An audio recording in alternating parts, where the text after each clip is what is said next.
All right, at this time we're going to resume the meeting of August 7th, 2017. Councilmember Luna, will you lead us in the Pledge of Allegiance? Sure. Ready, salute.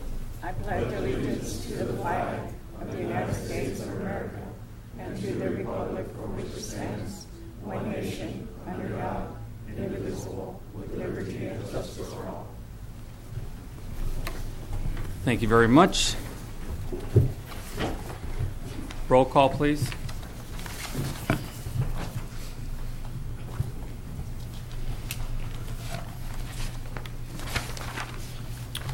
Mayor Velasquez. Here. Vice Mayor Clower. Here. City Council Members Friend. Here. Luna. Present. Gilio. Here.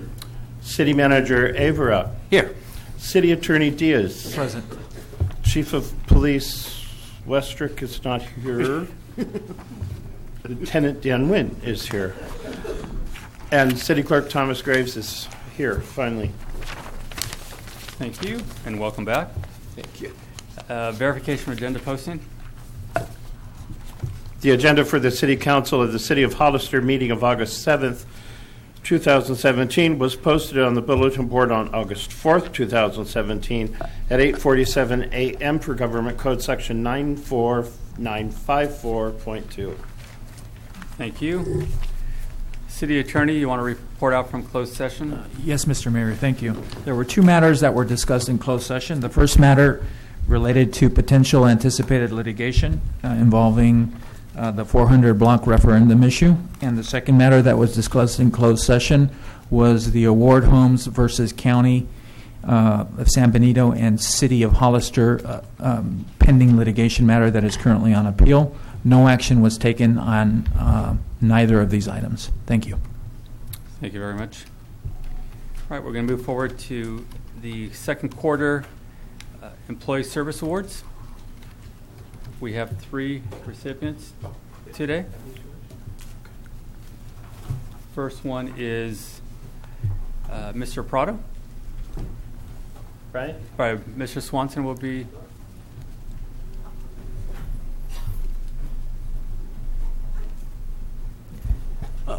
Good evening. Been with the community, the City of Hollister, for about a year. So I haven't been here the whole time that Abraham has been with the organization. However, in my 1 year, I have experienced a gentleman that has put his heart and soul into this community. I'm very fortunate to have him in the department, and I think I can speak on behalf of the city.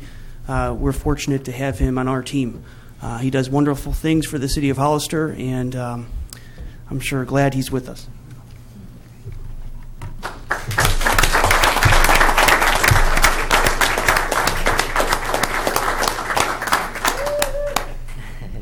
Thank you, Brian. Thank you, Mr. Mayor, members of the City Council. Just want to say that it's an honor to be here, and started May 1st, 2007, and actually as an intern about 9 months before that. It's a big honor to serve the community. I have a vested interest in this community. I was born and raised here, and I will continue to serve with the best of my ability in the future as well. Thank you so much. Thank you very much. I also want to say my wife wanted to be here as well, my little one too, but I was actually at the hospital for 3 hours today because she was actually, she's due in a few weeks, but she got contractions. So we went, but they sent her home. She's safe, she's good, but unfortunately she couldn't be here, but she's safe, so that's what really matters. So thanks. Congratulations.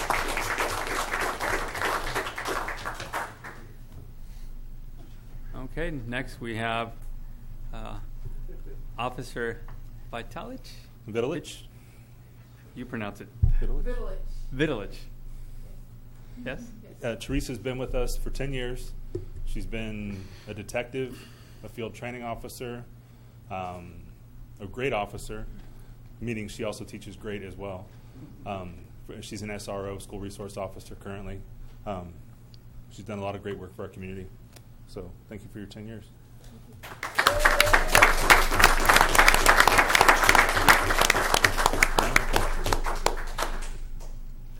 And next we have Officer Carlos Rodriguez.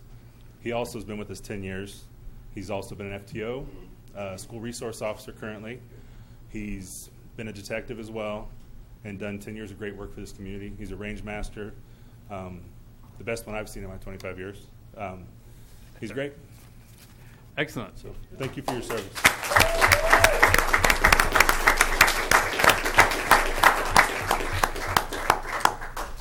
Thank you, guys. Tonight we have a proclamation for Jacob's Heart Children's Cancer Support Services. Are they here tonight?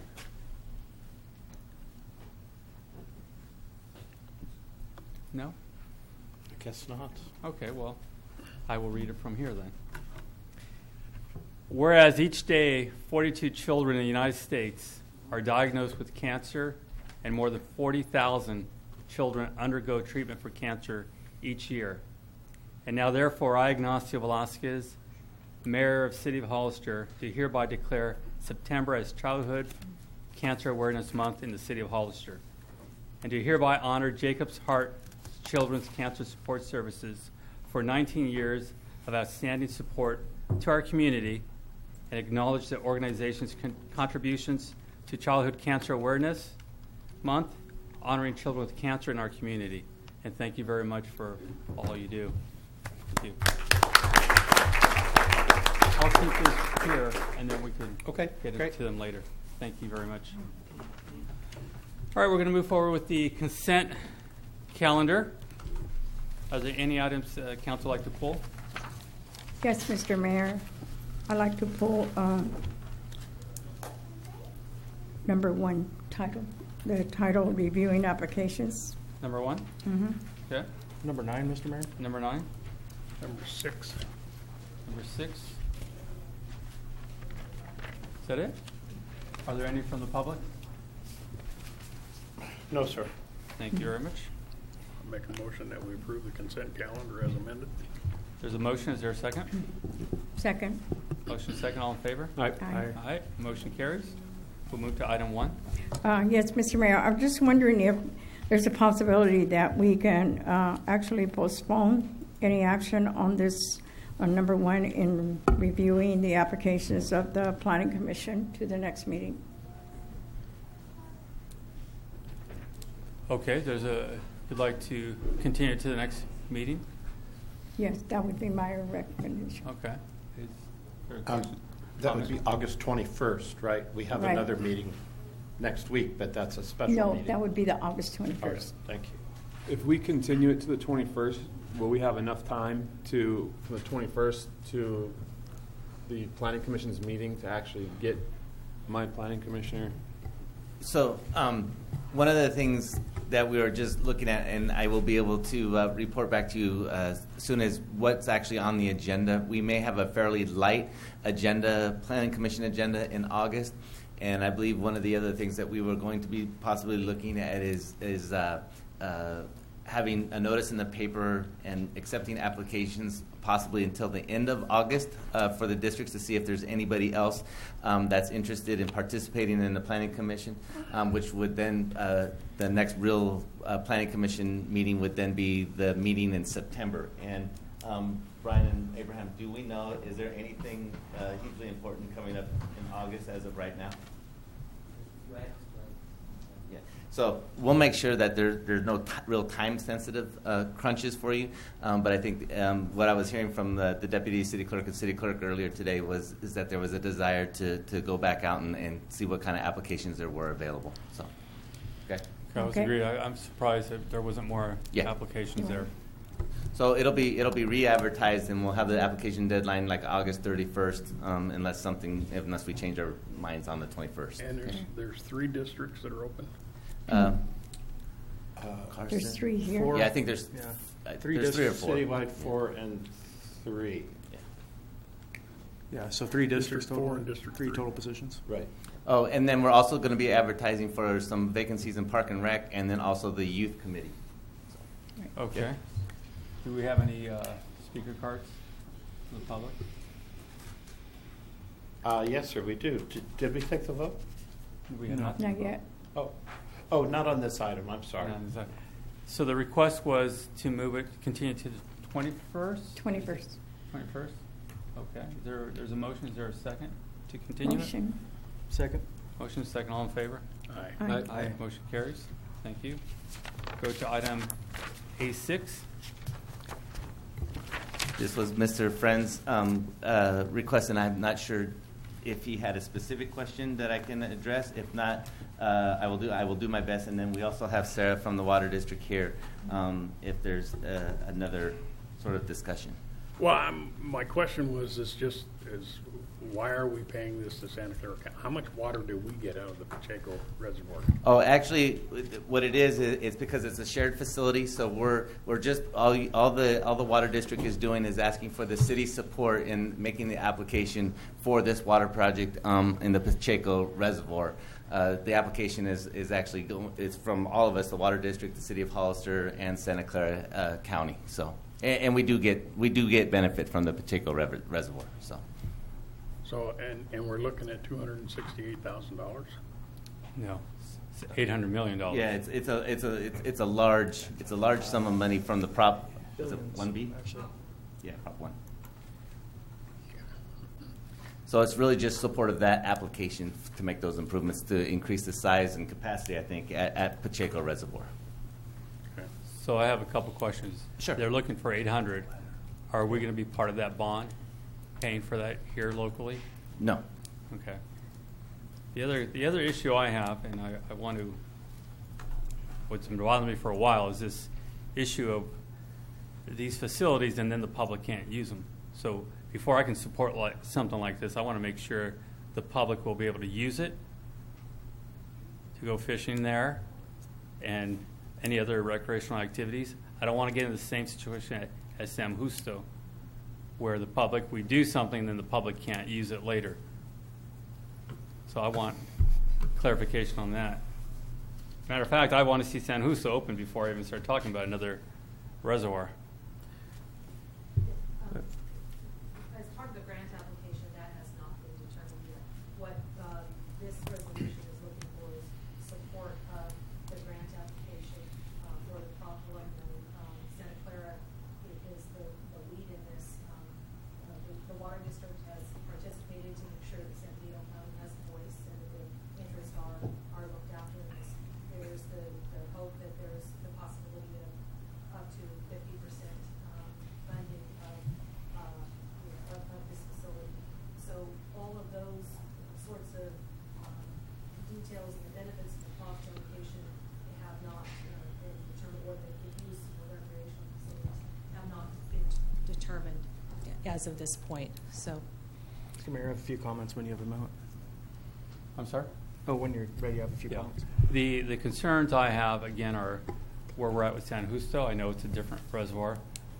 But before I'm going to support anything again, I want to make sure we have assurances early on rather than later and then here, oh, well, that it was never intended to be for that. So I want answers on San Justo, and I want to know definitely here what we're talking about. I don't want to go down the line and have this conversation of, well, should have brought that up early on. I'm bringing it up right now before I'm going to move forward on any support for any of these types of projects.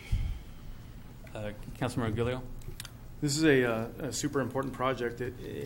I'm very surprised and pleasantly surprised, actually, that we're going to have the opportunity to support this. Some of the main things that we get from the reservoir, if you're not aware of, is we get the blue valve water for our farmers. And what happens when you get a low water count in these reservoirs, you get high biologicals.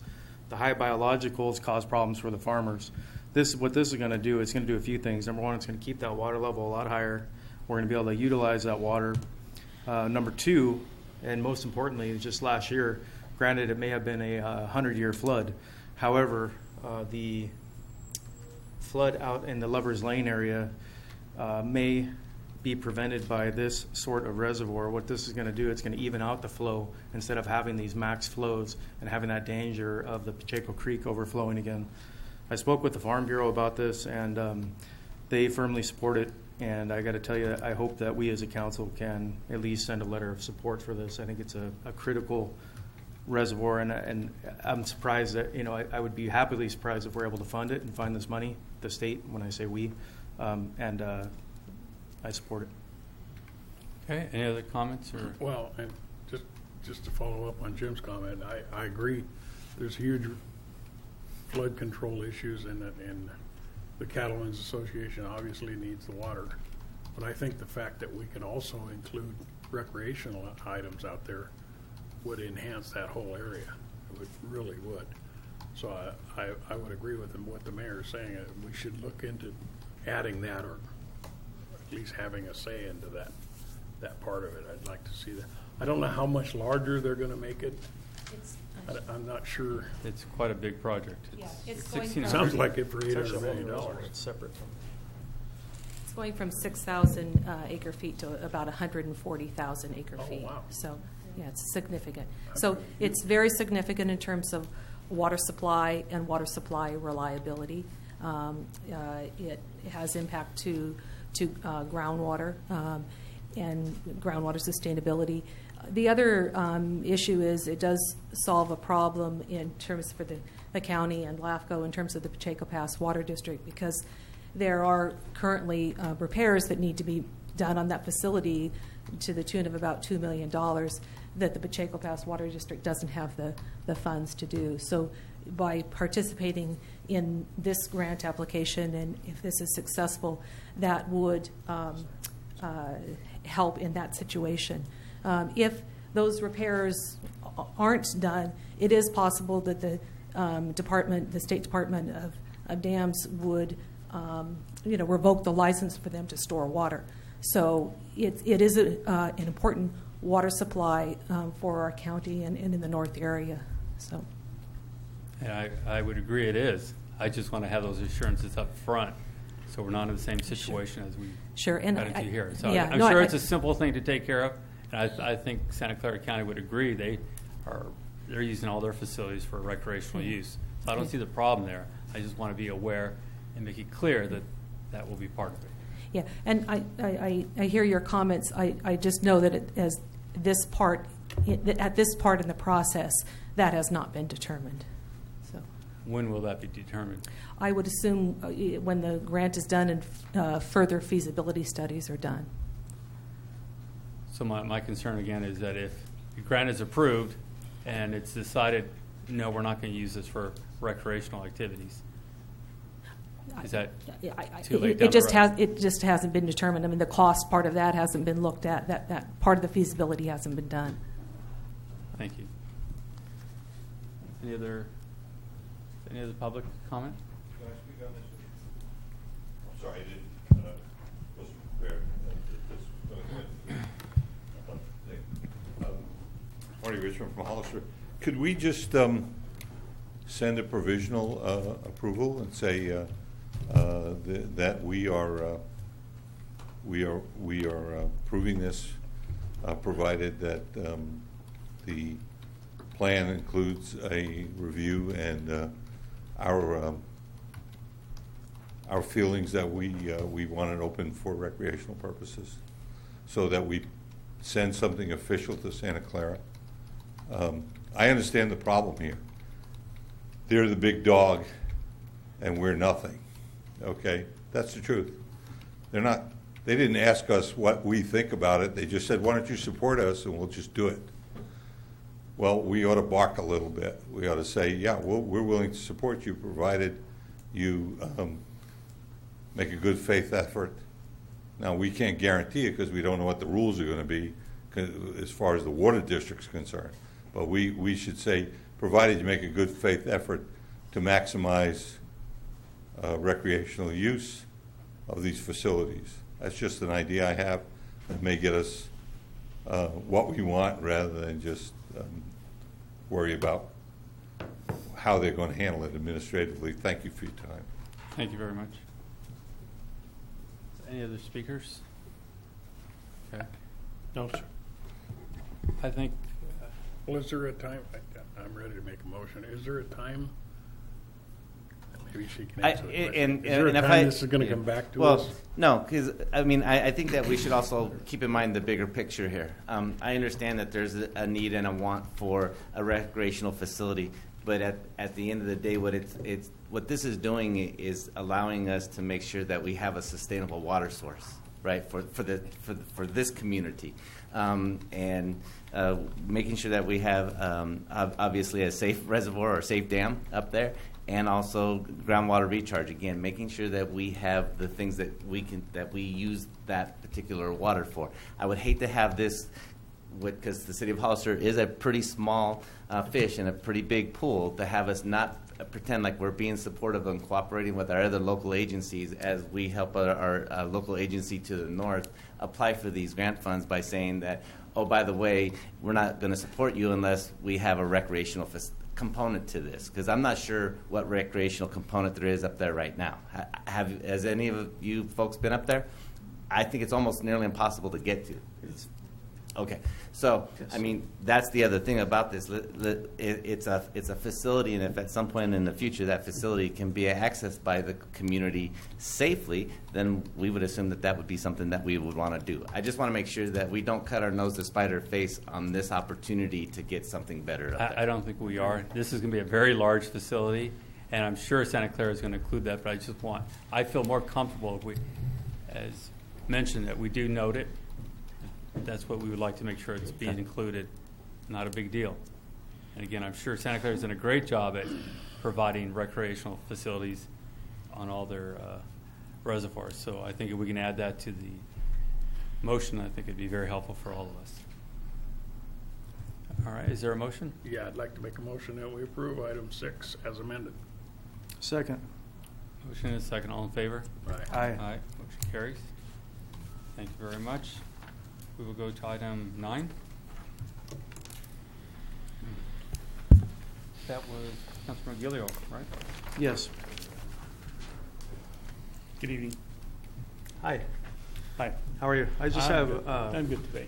I just have a quick point. I contacted the Hollister Downtown Association about this survey to just kind of see what they thought about it. And then also I had a few community members. Actually, I don't know if you remember, but the very first night I was sworn in here, I had a bunch of people come up to me and talk to me about the flashing light, Yes. the stop sign at 5th and Monterey.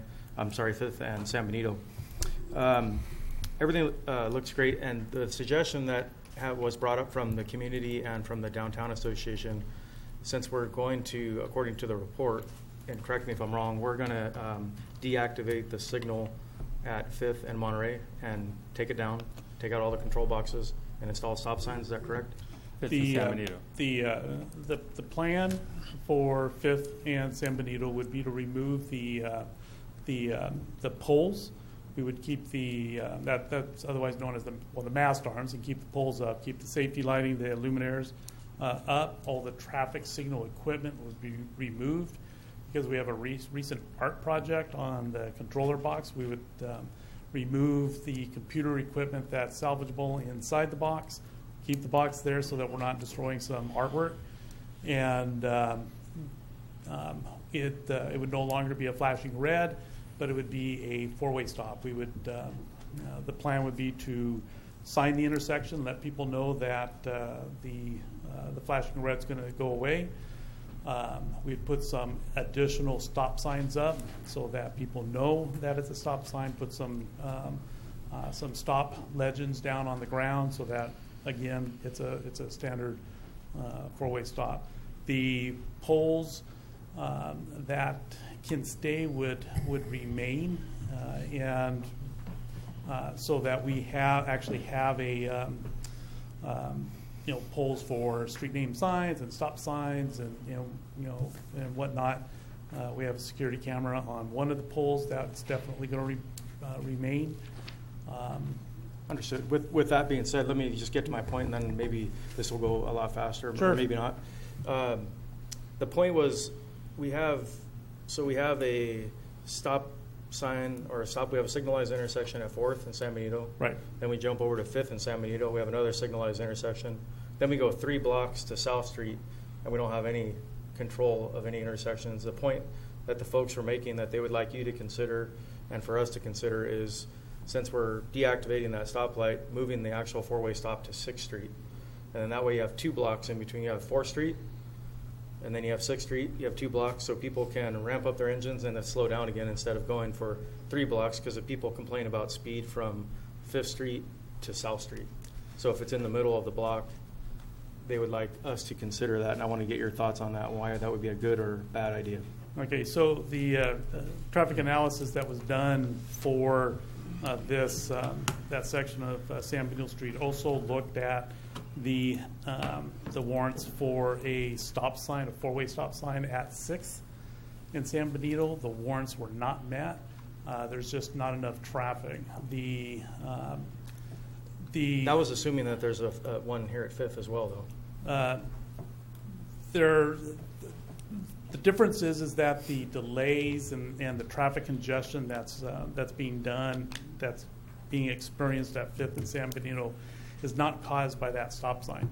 It's actually caused by 4th and San Benito because of the timing and the amount of traffic. So the congestion is being caused at 4th and San Benito. The stop sign's not going to add to the congestion. It'll actually make it a little bit safer for people to make left turns onto San Benito Street and off of San Benito Street. The four-way stop idea for 6th Street in San Benito, it doesn't meet warrants for it, and putting a stop sign at that location would drastically increase the liability for the city of Hollister, because an unwarranted stop sign is just as bad as putting a stop sign in there and saying everybody come in and not pay attention to it, because eventually people will not see the stop sign. Somebody's going to liable to walk in the crosswalk in front of a car that they're expecting to stop. That I understand that. I guess my question is this: is was that studied with? So, I think the point is that people are making is we're not going to have 3 stop signs. We would be eliminating the stop sign at 5th Street, and then that would probably warrant the stop sign at 6. Is that accurate? Because we're trying to control. That is not accurate. We're trying to control the flow of traffic and the speed in the downtown. That's what the purpose of the signalized intersection at 5th and San Benito is, correct? That's the signalized intersection was put there a long time ago. Why it was put in?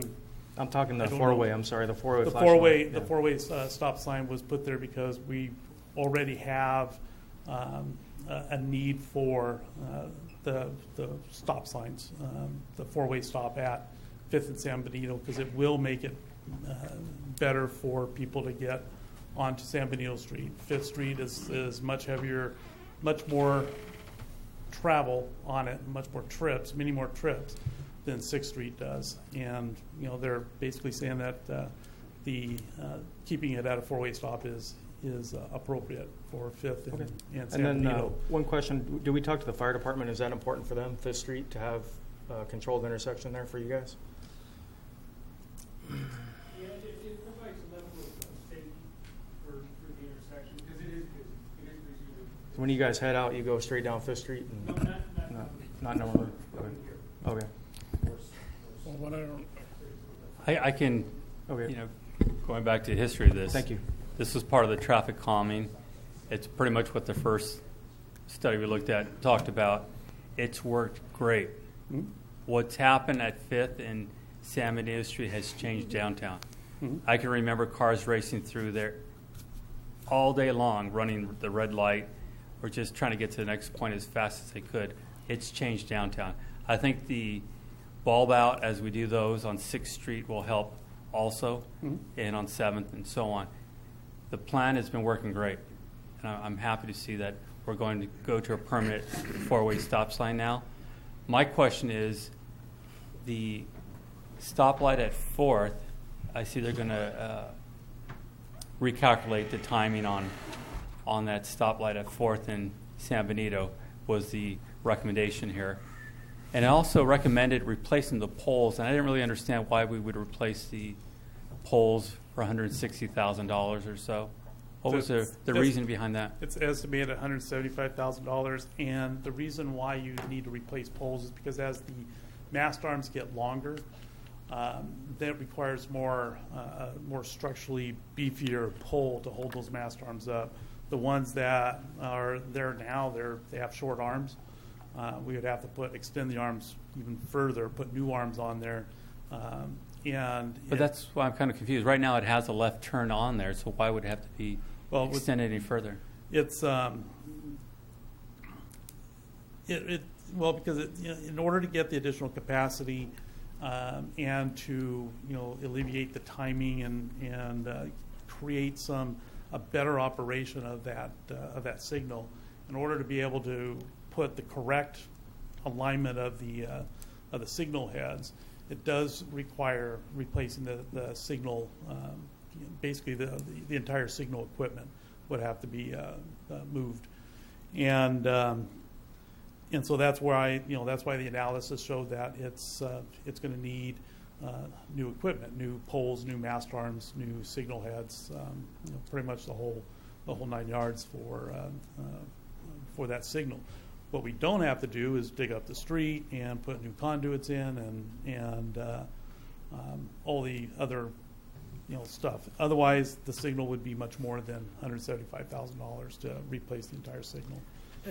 If I may, David, correct me if I'm wrong. It's because when we reline the streets, things don't line up properly, right? So the left. Correct. So when you're approaching, say, the left turn arrows, the left turn arrow signalization isn't aligned with the lane that you're in. It's not properly aligned. Okay. I think Councilmember- that was Councilmember what Friend. confused me too. What I was trying to say. Councilmember Friend.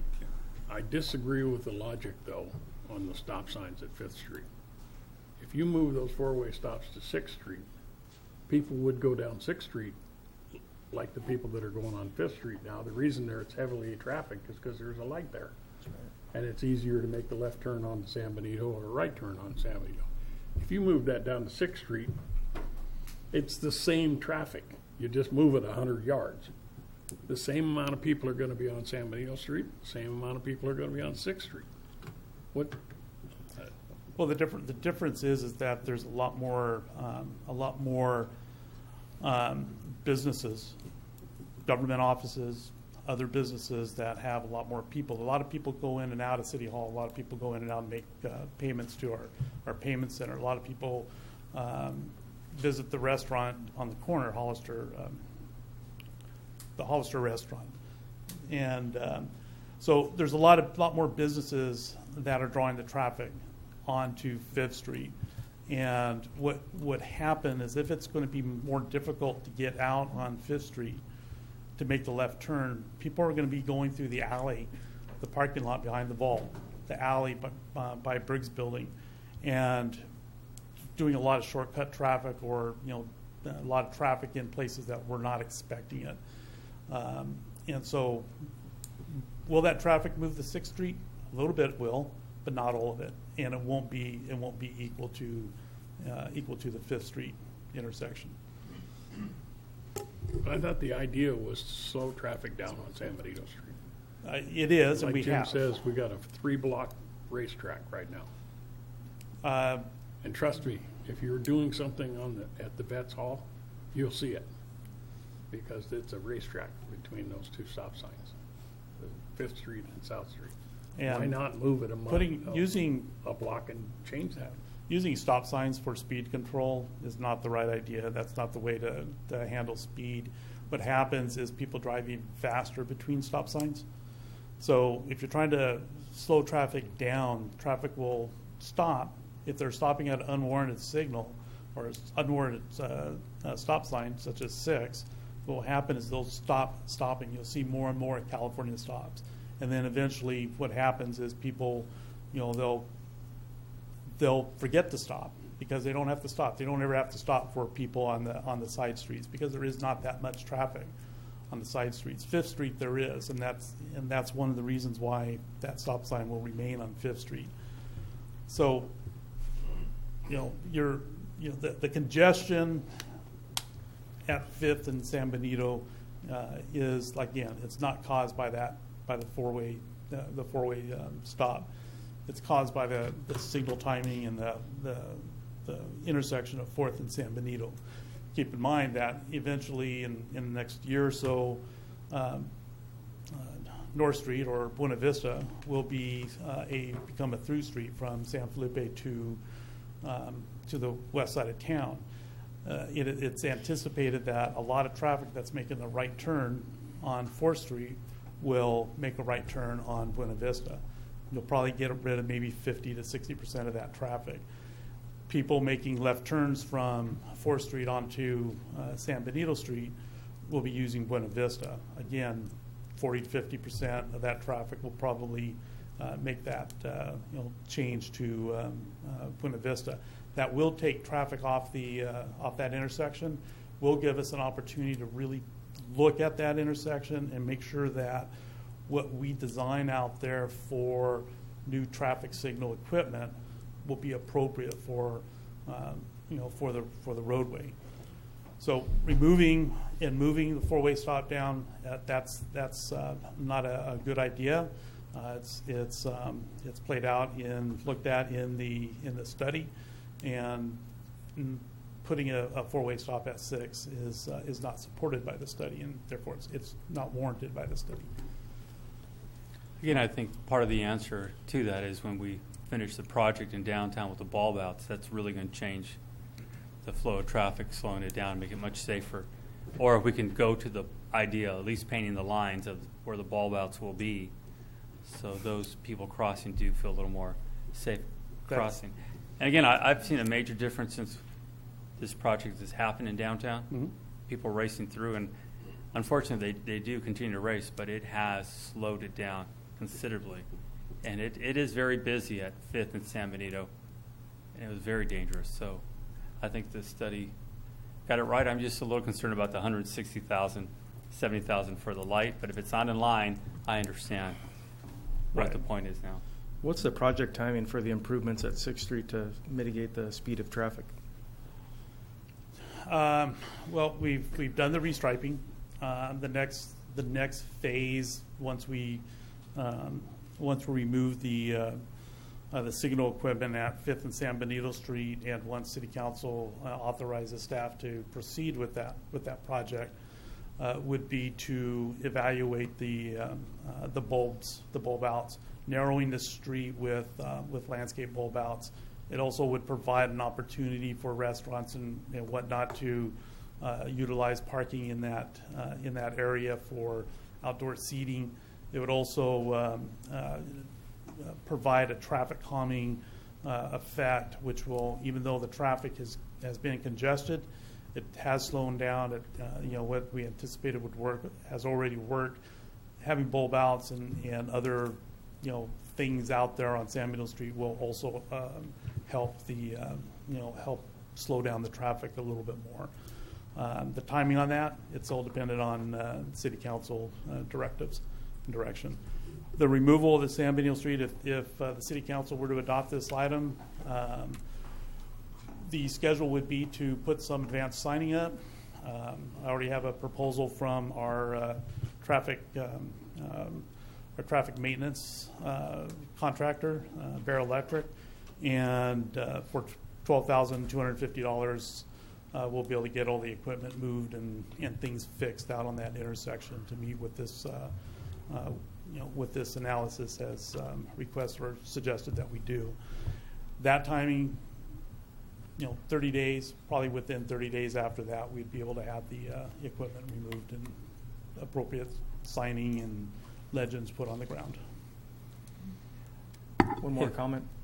As part of your community outreach, can you educate the community about what's to come down there? So we're going to have the four-way stop permanent, and then we're also considering traffic calming measures at 6 and Monterey, and specifically if we can reach out to the business community in the downtown, they would appreciate that. We would certainly do that, and the first big step is to sign the intersection to let people know that use it all the time that we will be removing the flashing red light. If we could again look at at least the striping of the bulb outs on 6th and 7th, that would be helpful at pretty much at the same time, so people start to see those lines. Doesn't mean we have to do any of the other type of work, at least figure out how we're going to lay that out and stripe it as the bulb outs will be eventually. Certainly, and we would do, in accordance with the TJKM San Benito study, we would look at the bulb outs at all the intersections and what else that we could do very cheaply to accomplish the traffic calming that we're doing. Right, and to help get everybody used to what's going to be coming eventually, part of that original study. Thank you. Any other questions from council? Any speaker cards? No, sir. Okay. Is there a motion? I'll make a motion to accept. Is there a second? Second. Motion is second. All in favor? Aye. Aye. Aye. Thank you very much. Thank you. All right. Public input. Members of the public may address the City Council on any matter within the City Council's jurisdiction that is not on the agenda. Comments are limited to 3 minutes per person with a maximum of 30 minutes per subject. Speaker cards are available in the foyer and are to be completed and given to the City Clerk before speaking. State law prohibits the City Council from discussing or taking action on any item which is not on the agenda. Do we have any speaker cards? We do. The first speaker is Maribel Ramos.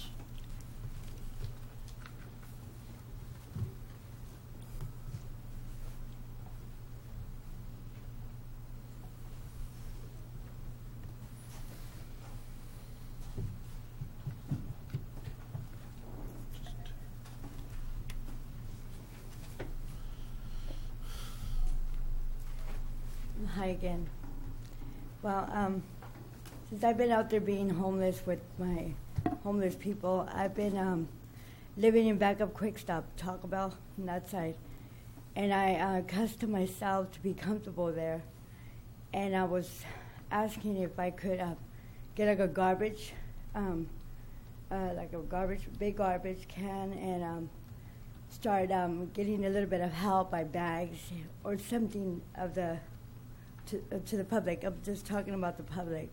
If I could get a little bit of help, like, you know, now that they're cleaning there, I have bags in the front, and I've been taking them one by one. But the thing is that I need some kind of support of getting a bathroom there. You know, for now, I don't know what to do. I just need some answers and some response of the situation that I'm living in. So if I could get a little bit of help, that would be great. Thank you. Okay. Thank you, Ms. Ramos. Marty Richmond.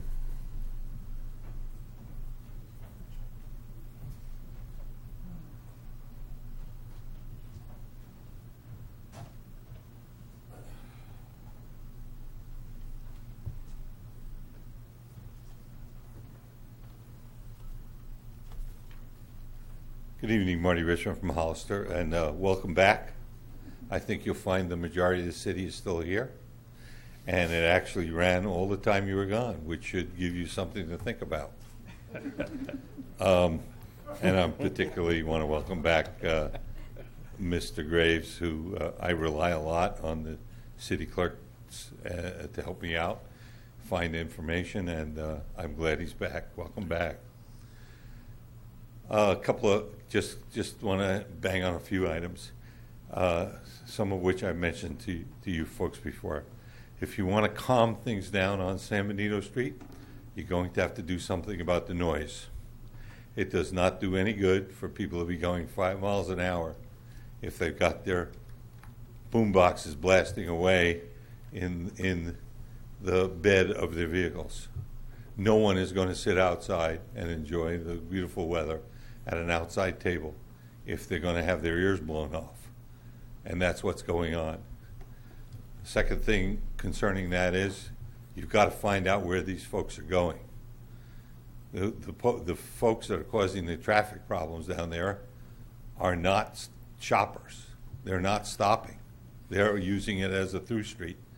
And the only way to get them to stop using it as a through street is to make it so miserable to sit there and use it as a through street that they give up on it.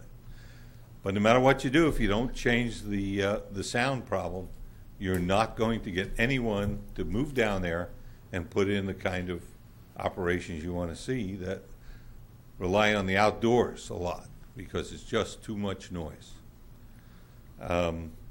So that's one of the things I wanted to bring up. The other one had to do with I hope we can see our way clear between now and the end of the year on moving some of these projects along a little faster. I understand there are administrative issues that you have to do, and hearings and so on and so forth. But you know, I wrote something today on the Bonita Link about time is money, and you know, these projects that linger and linger and linger and don't get done are just running the bill up, and that's the way I see it. So I hope sometime in the future, without going into any individual project and talking about individual projects, that you can look at these and say, look, maybe a half a loaf now would be better than a whole loaf 5 years from now, because during that 5-year period, we're going to just suffer. So I'd like to do what they call the continuous improvement thing.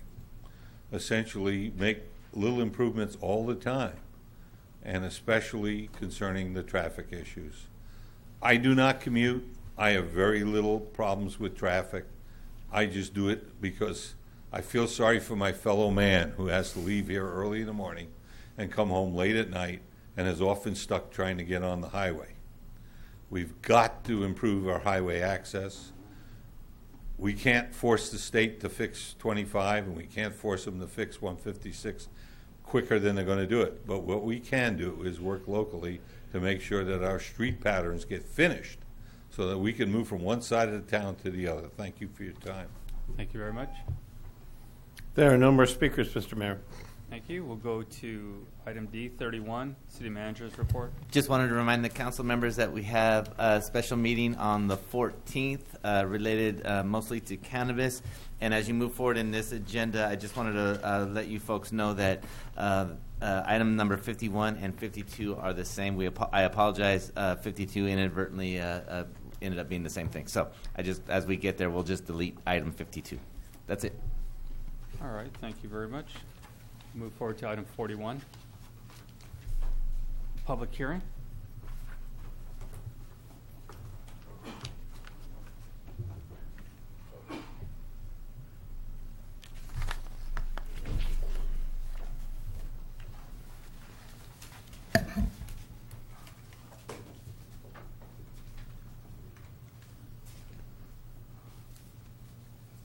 Thank you, Mr. Mayor, members of the City Council. Good evening. I wanted to inform you that during a special meeting of the Planning Commission on June 29th, 2017, the City of Hollister Planning Commission approved Saturn Architectural 2017-1 and Tentative Map 2017-1 for the subdivision and creation of a multi-tenant shopping center on an approximately 17-acre site. The project site is located to the south of Gibbs Drive, to the north of Tres Pinos Road. It is west of the bypass and east of Rancho San Justo School, basically north of Walgreens and Les Schwab. An appeal of the Planning Commission approval was submitted on July 14, 2017 to the City Clerk's office for the Planning Commission approval of the project site. Today's public hearing, as required by Section 1724-140 of the Hollister Municipal Code, has been duly noticed. What we would like to do tonight is essentially present to you what the appellant has indicated on the appeal for the matter of the appeal, and then provide you a response, staff's response to each of the matters. I do want to say that the appellants provided staff with an email raising these same matters during the week of the Planning Commission, and so that was through an email that was provided to staff. Staff read in that email for the record at the Planning Commission meeting, and those same matters were discussed during the Planning Commission, Special Planning Commission of June 29th. One of the matters was, according to the appellant, the public notice for the June 29 hearing was not sufficient per state and local requirements and did not allow sufficient time for review and public comment. In response, on June 7th, staff contacted the planning commissioners to ask if we can have a special meeting for June 29th. And we did receive response from the planning commissioners. So therefore, on June 16th, 13 days before the June 29th special meeting, staff published a public notice on the newspaper. And that was 13 days before the 10, by government code, 10 days is the time that is required And so that was published 13 days in advance. And then also on June 16th, the staff sent 300-foot notices to all property owners within 300 feet of the project site, letting them know about the meeting for June 29th as well. And so that was 13 days before the special meeting, which meets and exceeds the requirements of a minimum of 10 days. During the Planning Commission meeting of June 22nd, also during the Planning Commission reports, staff reminded the commissioners that there was that they had agreed to a special meeting on the 29th, and so we provided notification at that time as well. The agenda for the special meeting of June 29 was posted on the bulletin board at City Hall on Monday, June 26 at 2:30 p.m. The agenda was posted at least 72 hours prior to the public hearing, which meets and exceeds the requirements of 24 hours for a special meeting per the government code. So that's just in response to the concern of the public notice not being posted on time. And finally, another comment from the appellant is as follows. Lack of adequate environmental impact analysis. The city did not release appropriate environmental documentation sufficiently detailed to allow the public to conduct proper review based on what information was made available in the short period of time before the hearing. There is substantial evidence that there could be environmental impacts on traffic, air quality, urban decay, and potentially water runoff. So in response, the City of Hollister General Plan has designated the subject property as general commercial and also as priority infill area. Therefore, the City of Hollister General Plan and the final environmental impact report for the general plan contemplated general commercial uses in the subject property. In addition, prior to 2011, this property was actually in the county's jurisdiction. And so in order for it to be pre-zoned and annexed into the City of Hollister, there had to be an environmental document made. And so there was a mitigated negative declaration that was certified by the City Council on January 7th, 2011, again contemplating this area for general commercial. The development of the site would occur within the city limits on a project site already contemplated for general commercial development in the general plan and zoning ordinance and is substantially surrounded by other residential and commercial uses.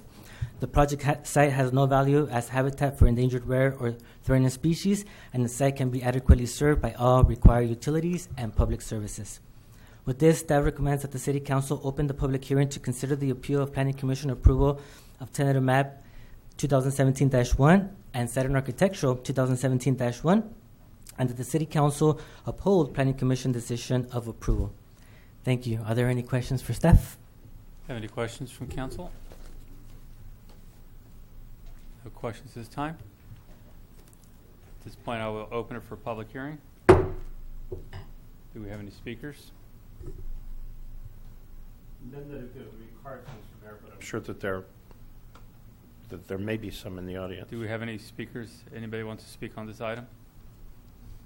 Apparently not. Apparently not. This time we're going to close public hearing. Is there any questions from council? Any comments or questions?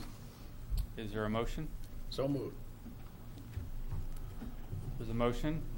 Is there a second? Second. Go ahead. Motion second. All in favor? Aye. Aye. Motion carries. Thank you. Thank you very much. We'll move to item F51.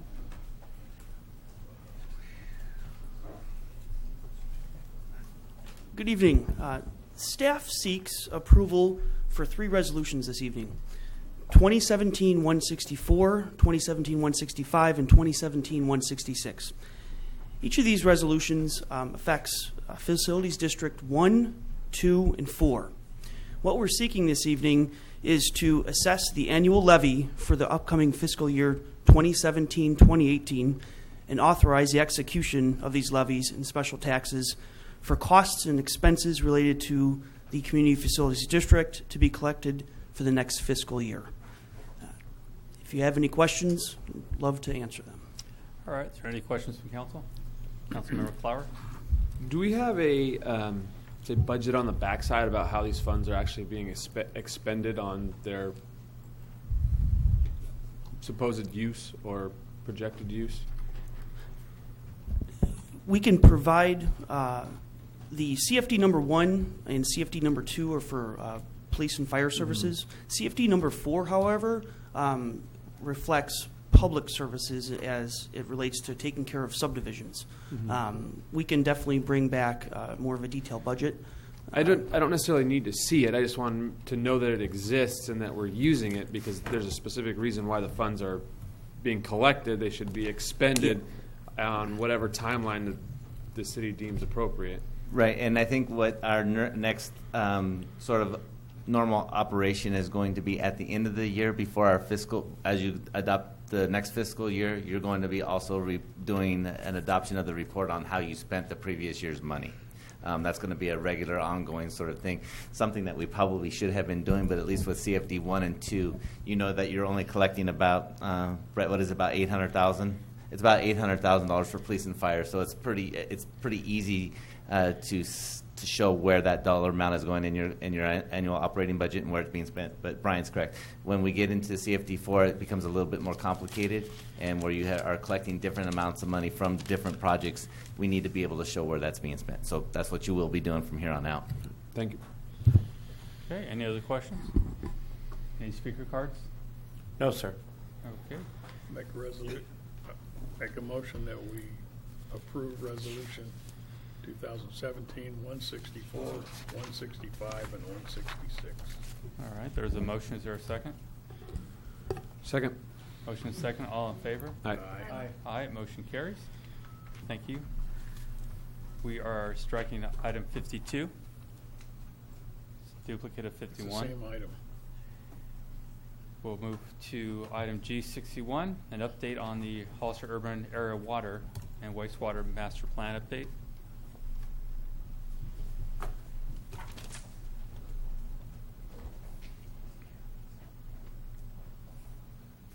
As you may remember, and I remember very well, last time I was to give a PowerPoint presentation, there was no PowerPoint. And I'm hopeful tonight that there will be, so that you can be suitably impressed. Oh, Harry, I don't know.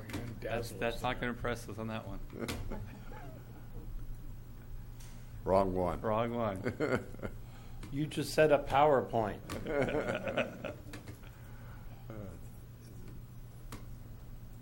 This one? That one, Harry? That's the guy. Thank you. Okie doke. Can you start it for me? Is it like a movie? There we go. Okay. So, before I start with an update on the master plan, I should point out that a lot of you heard me speak on the progress at the West Hills water treatment plant. And when we get to the appropriate point in this, I will expand a little bit on that status.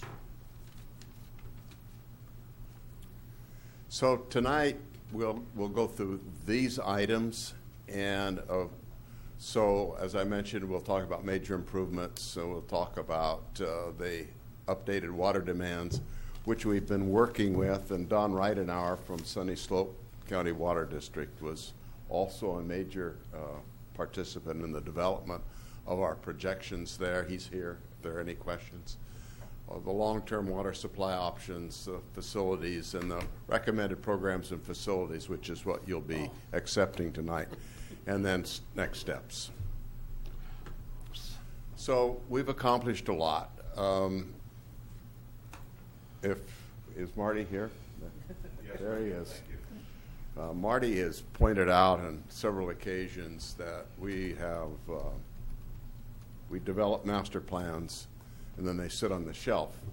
And he has acknowledged that we've developed master plans within the community and they're not sitting on the shelf. We've developed things. And so the first one up there at the top is the upgrade for the less salt water treatment plant. And that's been delivering high quality water primarily to the east side residents. At the bottom, you'll see that the city's water reclamation facility has been up and running for several years with great success, producing Title 22 water, which is suitable for high-value crops, and we keep our resources within the county, as was requested by many of you at public hearings. And then down at the bottom, the Sunny Slope has improved their Ridgemark wastewater treatment plant, and that's been successfully implemented. And then at the top, we have the new West Hills Water Treatment Plant. It's in the startup mode right now. I presented this to you in the past. It will be producing water at the end of this month, and we expect that the testing will there's a 30-day performance testing that has to commence, and many of you on the east side of Hollister, or west side of Hollister, I should say, will be receiving good quality water by the end of this month or very early in September. And then we will have an open house to show everybody what you have accomplished after Labor Day, sometime in September.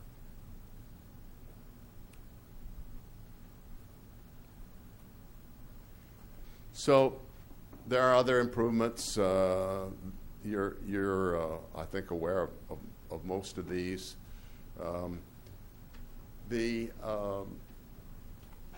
one that we presented a lot to you at the City Council over the last several months is a compliance plan for the hexavalent chromium issue within the state of California. And those of you that have followed the machinations of the state will know that the hexavalent chromium compliance requirements have now been put on hold by the courts until the state comes back and presents more information on the economic consequences of those requirements. There's no doubt that there will be a requirement to meet the hexavalent chromium limitations. The issue becomes when and degree, and we can't project that, but as part of the development of the West Hills project, the staff recommended and you agreed to do the well improvements at wells number 4 and number 5 in order to deal with the hexavalent chromium problems in the future. This was not a major burden for you because you're going to have to put in mixing facilities and the utilization of the higher quality water at those sites anyway. So these are the existing facilities. To orient you, the airport is at the top, and the blue line coming from the top is the blue valve water that everybody refers to. It's the San Felipe Project water. That's San Justo Reservoir, our mayor's favorite project, down in the lower left. And those are the well sites, the blue circles as you see throughout the plan. So here is the updated water demand forecast. And as part of the master plan work that was done in 2008 and then was updated about 2012, what the staff did with support from some of our consultants is we projected the demands throughout the community that would be within Sunny Slope, within the city of Hollister, and so on. And the end result was, with the economic downturns and other hiccups that occurred within our economy, those projections were never realized. And so this time around, when we recommended a updated demand forecast, those issues were very closely examined with the help of the city, Mary Paxton in particular, and Sunny Slope and Don Ridenauer. We projected a more, we'd say, conservative, a less optimistic plan of water demand development, and we all agreed that we would do a range so that the orange line that is proceeding from the bars up to the left, up to the right there, is the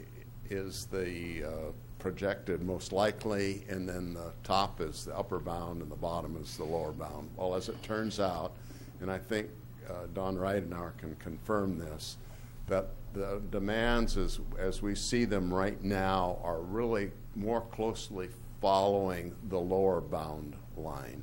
And so that's within our projected accuracy.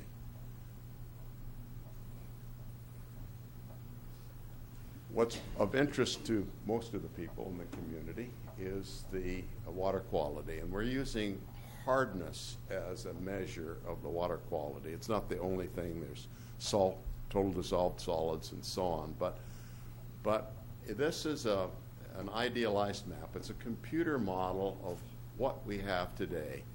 And so what you see is green is good, and red's bad. And the people on the west side of Hollister and out toward the airport are receiving pretty hard water. And those that are close to less salt and receiving the benefits of less salt are receiving the better quality water in the green. So keep that picture in mind.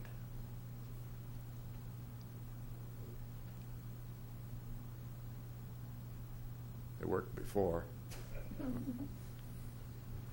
So what we did was we recognized that we have to have a water quality goal, and using hardness as a measure, we looked at what other communities in the state of California are working with, and we, as agencies, and we presented this to the governance committee. And just to remind everybody in the audience, the two members from the city are Council Member Clower and Council Member Luna, and we all agreed that we would keep the hardness goal of 150 because that's about the average of the cities within the state, and especially our neighboring cities. And so if you look at our water treatment, and this is idealized, at the bottom we have less salt. Then the next step up is you'll see that we have the first phase of the West Hills plant, which is under construction right now. And you'll see that what we're doing is that we're just slightly short today of meeting the 150 goal throughout the community. And then as part of the plan that's also endorsed by some of your other consultants, we need to develop a well and a water supply out towards the airport to support industrial growth and other growth in that area, and fire protection. And so what we're suggesting in the master plan is that you strongly consider adding treatment to soften that water, so that you'll find that blue line, that 1.4 MGD, is the well out. It's the New Fallon Road well. And then the later light blue lines are expansions of West Hills. And so we're saying, don't try to hit the 150 goal for hardness as a calcium measure, but instead time phase it, and that by the end of the planning horizon, which is, I say, 2030 or thereabouts, we'll be meeting the hardness goals throughout the community of 150. You'll be a lot better off than you are today, as you can see from the lines, every year, but you won't achieve it with absolute certainty until the end of the planning horizon.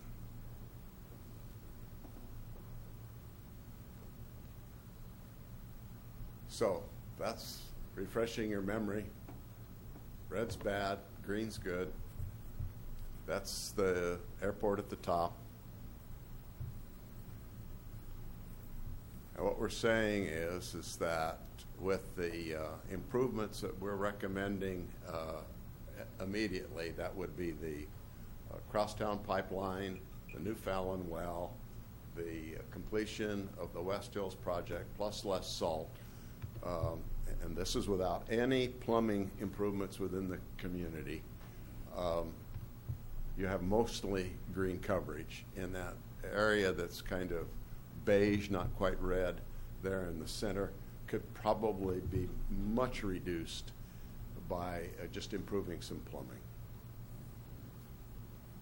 And then at the end, which we were talking about the 2030 to 2035 demands, again, we're mostly green, but with some plumbing improvements, we probably can eliminate those beige areas.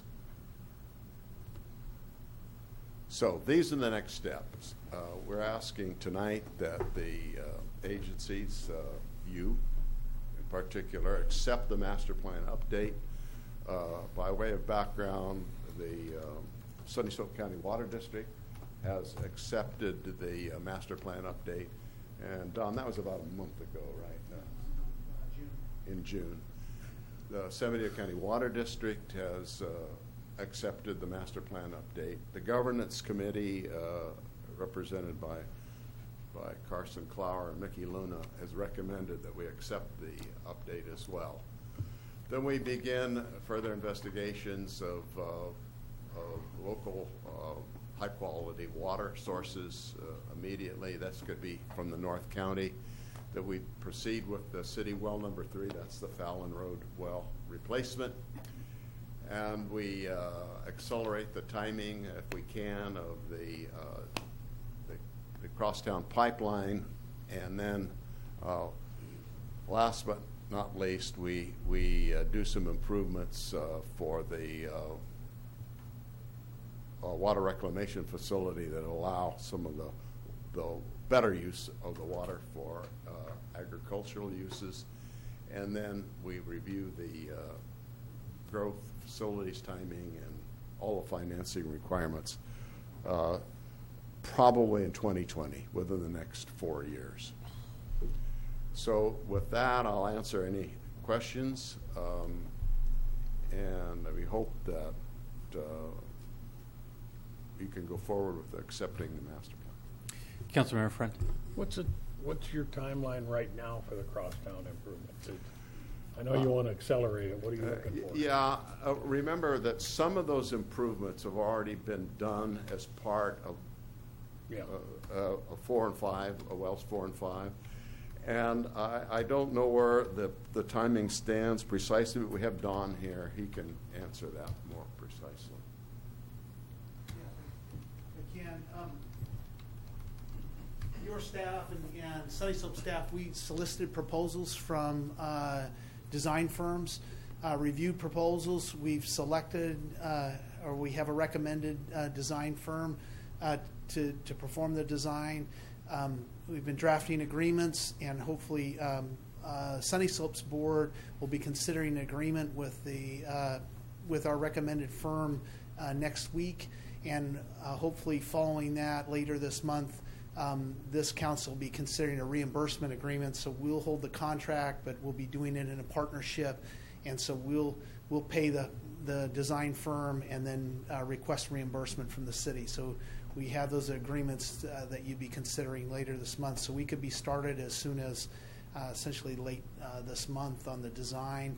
The timing of the design would be nice. We would be done in sometime late spring and bidding the project, and we could be under construction if all goes smoothly sometime in the summer of 2018.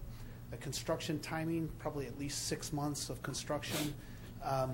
The majority of construction happened fairly quick, and then wrapping up all the details and completing the project would take another month or two. So we're moving right along.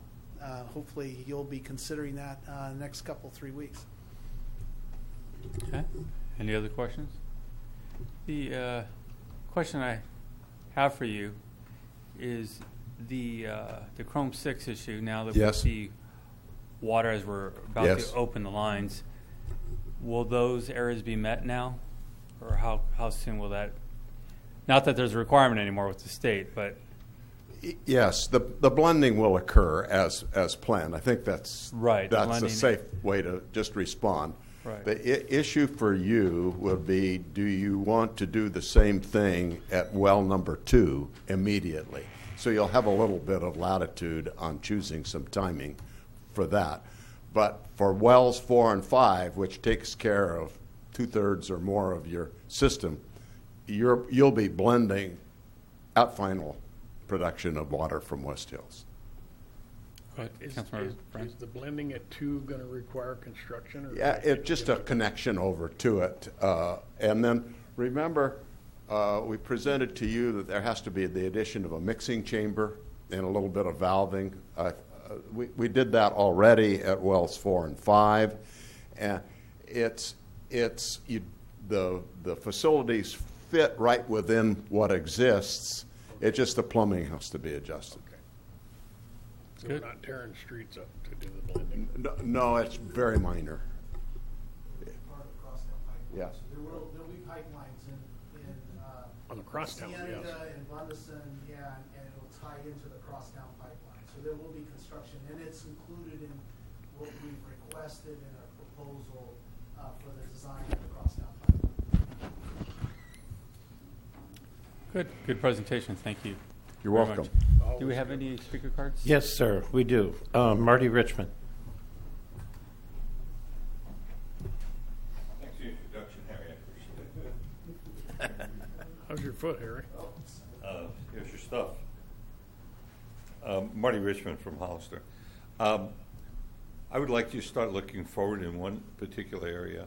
I believe that the Title 22 water is going to be a valuable asset.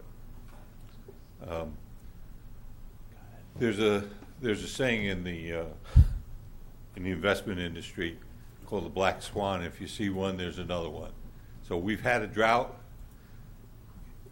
I'm willing to go out on a limb and tell you that's not the last drought we will ever have. We will probably have another drought sometime in the future. That water properly used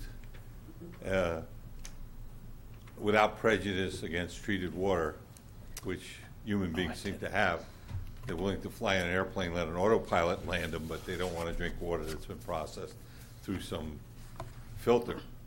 Has tremendous value, both as as a commodity if we have it excess, and as a savior if we have another drought, being able to reprocess it. I know people hate to hear that, but in Australia there's a lot of water systems that are called toilet to tap, and there's a reason. And it's cleaner than a lot of water you pull out of the ground, and that's what people don't understand.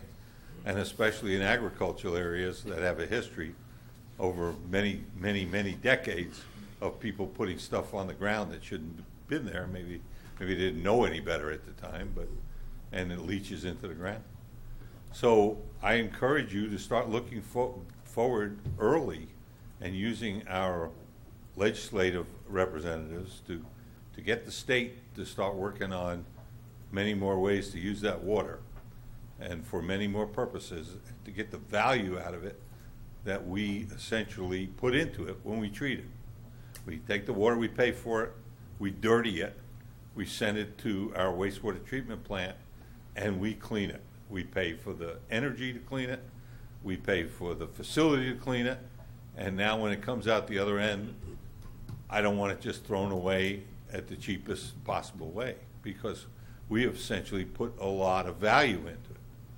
And I think we should be the leaders, because we have a modern plant, of going in and trying to get the state and the water agencies to give us a use for that water that basically allows us to get the value back and get the price down of what we do use. So I thank you for your time. Thank you very much. Elia Salinas, please.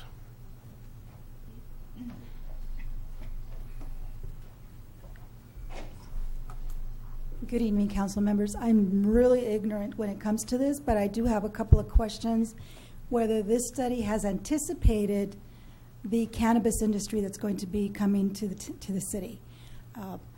The applications coming to the city with regards to what are they going to do with recycling, but more than anything is the amount of water that's going to be used, and apparently, Fallon.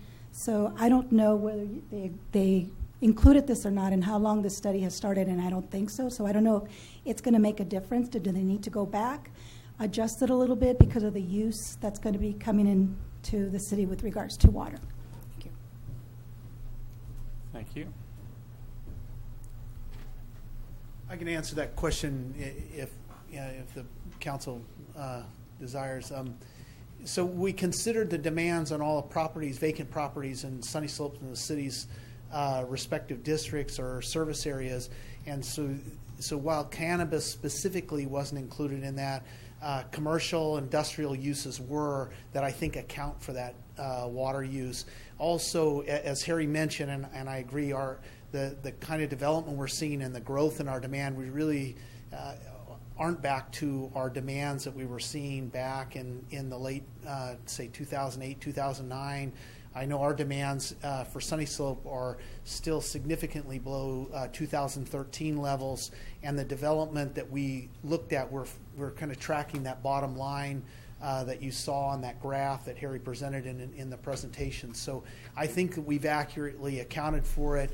Harry mentioned that we want to revisit these numbers again in 3 to 4 years because a lot of these proposed improvements are to respond to what our water demands are, and part of that demand is going to be what kind of growth we see and where. And so re-looking at this in 3 or 4 years, we'll even know, do we need to accelerate some of those improvements, or can we slow them down a little bit based on what our water demands are at that point? So that's a good thing about this plan is we can adjust to meet what each agency's demands really are. So. Okay, thank you very much.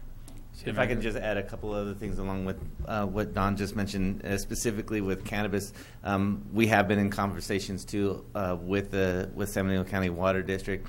It is an agricultural crop, so there could be a potential where there's actually groundwater wells that specifically serve the irrigation of the crops rather than using potable water coming from a city's system. And then to sort of address what Marty's concern on the reclaimed component of it, and Don and Harry can correct me if I'm wrong, but one of the things about treating the reclaimed water and putting it on the local crops off of Wright Road and essentially frees up some of the surface water that we get. So we are taking a valuable water source and providing it to farmers to do their irrigation, which in turn will free up surface water for true domestic use. So we're basically using that water twice before it gets into our groundwater and to be used again. So we have a really nice sort of closed loop system. We're very fortunate here. I would think everybody would agree that we get to import water, use it twice before we put it back into our ground and to use again. So that's sort of where I'll stop. Okay, thank you. Councilmember Goulet. Right? Just a quick comment. I had the opportunity to tour the water reclamation system / sewer plant, and I got to tell you, it's very impressive. They are able to water approximately 500 acres of crops that we weren't able to water in the past sufficiently, and help those farmers out there. And then not only does that water the crops, it also goes back down into our water system again, and we use it again. So very, very impressed with our sewer and water facility. Okay, is there any other questions, speakers? Is there a consensus to accept the report? Yes. Yes. Okay, thank you very much. We're going to go ahead and move on to item G62, reports from city council members regarding their committees. Councilmember Luna? I have none. Councilmember Friend? Yes, I have one on the San Bernardino County Fire Protection Advisory Committee. We had one meeting, a fairly short meeting. We had a small agenda where we had station updates. Station 4 is still in the engineering status, and it's still up to the county to find cost sharing, cost savings, ways to come up with a 2-truck instead of 1-truck firehouse. A little bit of information on the countywide JPA study. It's supposed to be out in October, maybe the 1st of November, for us to take a look at it and see what the values of the JPA are and the fire district. Also, the chief provided his normal chief's app report, which I believe he could send out to the council if the council wants to see it. And we're finally got the chief's report down to where we know exactly what equipment's in service, what's wrong with it, and it's broken up by who owns the service, whether it's a truck owned by the city, the county, or San Juan Bautista, and what their status is. And we have the breakdown of the fire chief's report from different calls from different stations, and we actually have a graph now that tells us where the fire calls are generated at and where the concentrations are and everything, so we can really do a good idea and study on where we need to expand the fire department or reduce the fire department, depending on where the calls are coming from. That's my report. Thank you very much. Vice Mayor Flower?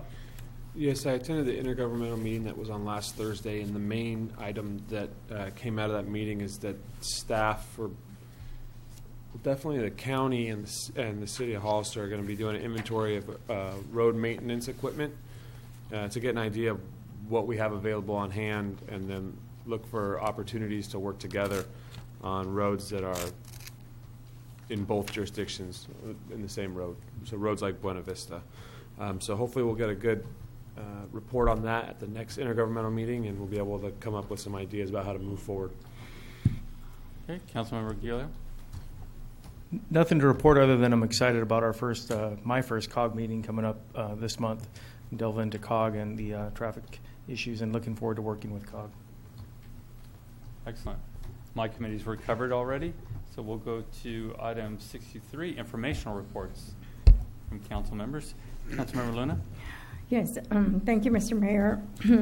Although we had July off, and maybe some people thought that we weren't out there doing anything but taking vacations, I think many of us had events to attend, and actually, that benefits the city. I attended the San Benito County Elections Department new voting system on a focus group session on the new voting machines, possibly one that will be purchased by the county, which was very interesting. And I also attended the Hollister Downtown Breakfast honoring retiring Executive Director Brenda Weatherly. I also attended the National Night Out downtown, which was surprisingly, I saw a lot of people there and a lot of our community organizations there, and especially the police and fire departments that were there. I attended a community roundtable sponsored by PG&E and Hispanics in Energy in San Jose, held at Univision Studios.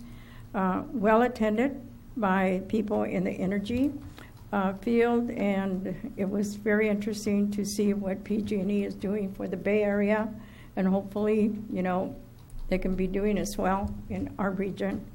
So, also, the Hollister Recreation held their 40th anniversary celebration at the Veterans Memorial Building. It was nice to see the entertainment. It was nice to see the people that came out and supported that. I know I got there later in the evening, but I was there early in the morning as well when they were setting up, and I thought it was very important. And I want to thank the community that came out, and I wish that there would have been more people there, because I think it's really interesting to know that at one time back in 1977, and that's about almost a year that I began working for the city of Hollister, that every department in this city was here and downstairs, and we were all gathered together.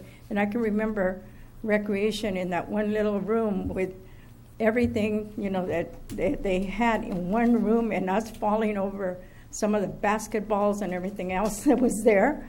And and it just brought back memories 40 years ago, and look where they're at now, and all that they have done for this community and the recreation that is direly needed by our community and the young people in this community. So I want to congratulate Tina, her staff, and everybody else that was there and supported it.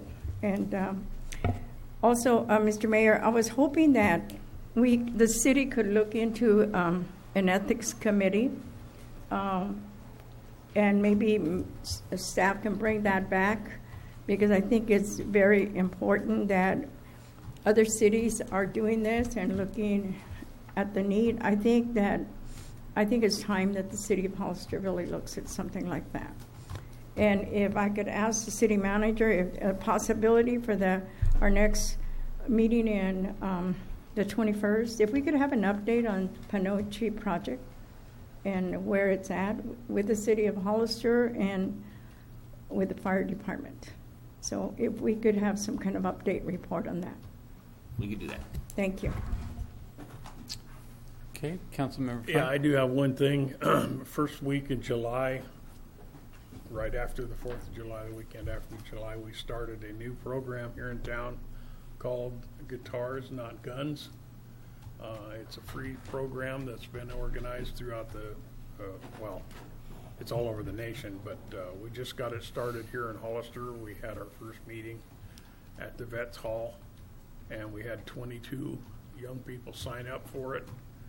And they got their free guitars and they got their free lessons plans, and then now we're in 3 weeks into it, and those kids are actually playing the guitars. They are excited. It's open to anybody from, I believe it's 8 to 12 to 14, and the ranges go from people that have never seen a guitar to some of the people who are pretty familiar with the guitar. We have I think 4 now trainers, and they're breaking them up into small groups, and we hope to graduate to first class at the end of their 8 weeks. At the end of 8 weeks, if they complete all the class, they keep the guitar. And they hopefully, like I told them when we started this is something they're going to have for the rest of their life. I mean, you can be good at baseball, you can be good at football, but that wears out, your body wears out. But you can play an instrument. Pardon? And there was a lot of young ladies in that group. We only had one left-hander. We had to get a different guitar. But I mean, this is something those kids are going to take for the rest of their life. They'll always be able to play the guitar. So I think we're going to try and expand it. I think we've located 2 other places where we might be able to have maybe up to 100 kids doing this. So it's really a great program, and I just wanted to thank Mike Smith was the person who started to lead this. I came into it a little later, but just a great group of kids. That's it. Okay. Vice Mayor Clower? Yeah, I have a number of items. First off, when are we going to look at the sewer rate, the monthly sewer rate? The Raf Tellis got all the information a couple weeks ago, so we are hopefully, if I don't have it on for the 21st, it'll be on the first meeting in September. So everything's ready to go. Okay, very good. The second thing, I had a chance to tag along with Public Works a couple weeks ago for the better part of 2 days, and it was really interesting to get a better understanding of what they're doing on a daily basis. We have, I would say, a pretty limited staff that takes care of essentially the entire city, from the buildings to the streets to the parks to the water, the sewer, and it's just interesting to see if we don't do what we're supposed to do for just a couple hours, things start to. We're only a couple hours from real bad problems. And I think that those crews do a great job of staying up on it, and the fact that we hardly ever hear about water and sewer means that they're doing a pretty darn good job. So that was a very neat experience to get the tag along for that. I also attended a number of Parks and Rec or Parks Facility Master Plan outreach meetings over the last month and a half. I think the turnout wasn't as great as I would have expected, but the people who did show up had a lot to say, and I think that they got a lot out of it. I know I did, being able to sit there and listening to everybody's comments. I wish that there would have been more. I know this is difficult because everybody's busy, but I wish there would have been more families with their children and younger adults with smaller children, just because the 3 that I went to, there was very few. I think I was the only one there that had a kid under 20. So it was pretty limited.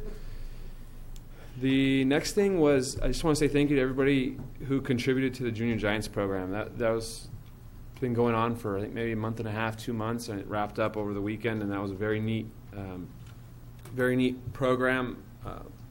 One of my kids was a part of it, and she enjoyed it. She's not a real big-time athlete or anything, but it gives everybody an opportunity to get out there and play, and I think that was really neat, and I think that there was probably hundreds of people who didn't get thanks for taking care of that, and hopefully this will help a little bit with that. I also attended the Recreation Department's 40th anniversary with Councilmember Luna, and that was a really neat event. There was I got there kind of late, so I didn't see all the dancing, but the singers were really good, and they put out a bunch of pictures from like the last 20, 30 years, so it was kind of cool to go back and see your friends when they were kids, and I was taking pictures and sending them to people, freaking them out. Another thing, I drive out on San Felipe all the time, and I've just been kind of watching the McDonald's building come along, and for me, it's really exciting to see somebody investing in Hollister without any prompting from local government. I believe that was the case with McDonald's. I think they did it all on their own, and that's super exciting. That hardly ever happens without the city or the county having to do something to make it happen. So that's very neat. I know my daughter's going to be excited when they open up because the line at the other one is super long for chicken nuggets and French fries. She asks for them every day. Another thing, Ohana just opened up downtown, the Shave Ice place. Went in there, looks awesome. I've been there a couple times now. It's delicious, very neat design and everything. It was crowded when we were there, so that's exciting. And then the last thing is schools are starting back up. So you're going to start seeing little ones in places where they haven't been for a while. So drive slower, be careful, keep your eyes off your phones. Councilman Gilliam.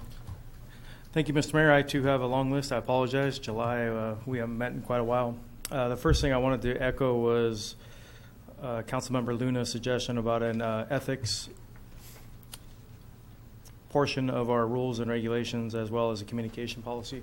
I'd like to see if we can bring direct staff or ask staff to bring that back at a future date when we don't have a busy meeting so we can tackle that. And going back, and I'm going to probably go out a little bit out of order here, but number one, I want to say kudos to all the city staff, police, public works, fire, admin, you name it. Everybody did an outstanding job on the Hollister Motorcycle Rally. It was a safe event, carried out very well. I had the opportunity to attend a police department briefing, and I was very pleasantly. It was an amazing operation. The police, the fire, you guys really work well together. And if you can pass that along to your staff, I'd appreciate it, and the fire guys as well. I've also personally thanked them, but I wanted to publicly do it as well. Going a little bit closer to where we are now, Relay for Life. We had a great event last week. Good turnout, raised a ton of money. We had the street festival. The Hollister Downtown Association had an amazing street festival. Farmers Market's been going. I've been down there attending those as well.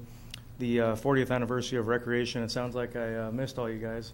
I was there in the beginning. My daughter was a participant, and I hung out there. I actually had an opportunity to cut the cake for the Recreation Department. That was nice.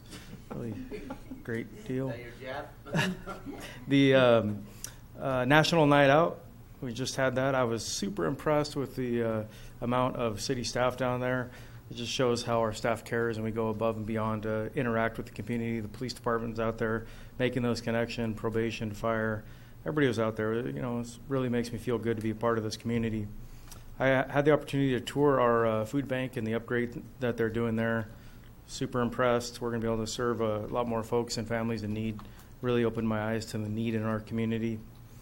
Parks Master Plan meetings, as well as Carson, Councilmember Clower said, you know, I was shocked at the amount of turnout. We had the District 4 one, and I was like, oh man, I'm sorry we don't have more folks here. And they was like, what do you mean? This is the best turnout we had. And there wasn't a great amount of people there. So I really would encourage people to get involved. As a matter of fact, right now we have a District 4 opening for the Parks and Rec Commission, and I am having a difficult time finding applicants for that. Mr. Clerk, I think you'd agree we didn't have any applicants, so I'm reaching out to folks trying to find somebody for that position. Lastly, I toured last week. Monsanto invited us to, or City Council and other folks, to tour a local facility to see what they're doing and the safety and what's happening out there, and I was really impressed with the amount of commerce that they're bringing to our community. Thank you. Thank you. Just wanted to bring up the rally. The promoter didn't incredible job this year, as did the police department, everyone else involved in it. I could see the difference out there, watching everybody working, and you could feel it coming back as far as the organization. Very smooth. What I would like to do is make sure we get to that contract as quickly as possible, so that promoter knows he has more of a long-term contract rather than 1 year at a time. He's bringing in some really good sponsors, but he needs that longer-term contract. I'd like to see if we can get that onto the agenda by early September, so we're not putting it out to the end of the year again and going through the same process. This guy has finally changed his rally around for the positive, so very excited to see that and watch it grow again. I'd also like to see an item get onto the agenda. We've talked about it before, but I'd like to see us stop processing any more applications from the county as far as the annexing any properties back into the county or providing services. I want to be clear on what we're trying to accomplish here. I've said this many of times. We need to get a handle on this before it takes over us. And I think it's time we have that conversation, figure out what we're going to do. I don't think we should be processing any more applications from the county. And I know there's a few in the works now. I think we need to stop while we can, and we need to have this conversation.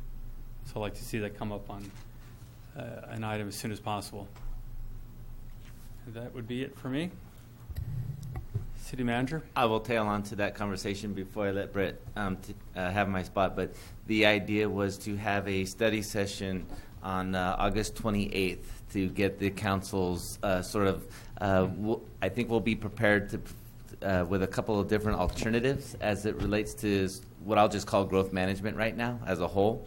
And then I'll let the council take a look at those alternatives or mesh or mold, take what you like, what you don't like from each one, and then we could put together a policy or at least a short-term policy for how that relates over the next several months. And then I think that we've also spoken about potentially as we get closer to the general plan adoption is looking at sort of a I don't want to say an urgency ordinance, but a temporary ordinance sort of requiring that projects that move forward in the process comply with the newest land use designations under the general plan. So I'll just say it like that. But if you folks are available on August 28th, that was sort of the plan at the staff level right now. Okay. Would there be any opposition to moving out to September? I would like to get to this as quickly as possible, so I'd rather keep it on the 28th if that's what you had planned. It's going to be difficult for me, do my best. We just do a different day of the week? I usually just pick the Mondays because I know you folks are generally available on Mondays, or the room is available on Mondays. If it can be a week earlier or sometime during the week of the 21st, I could certainly try to do that as well. I'll do my best to be there. I just have a personal conflict I have to deal with. Okay. Real quick, sorry. I thank council, department heads, and especially my staff that we have received our 8th consecutive Government Finance Officers Association Certificate of Achievement for excellent in financial reporting. So I want to thank you again. So, thank you.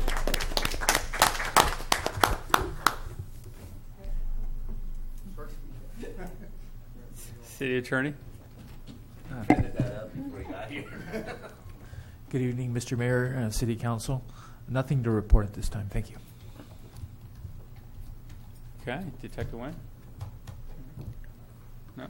City Clerk? Yes.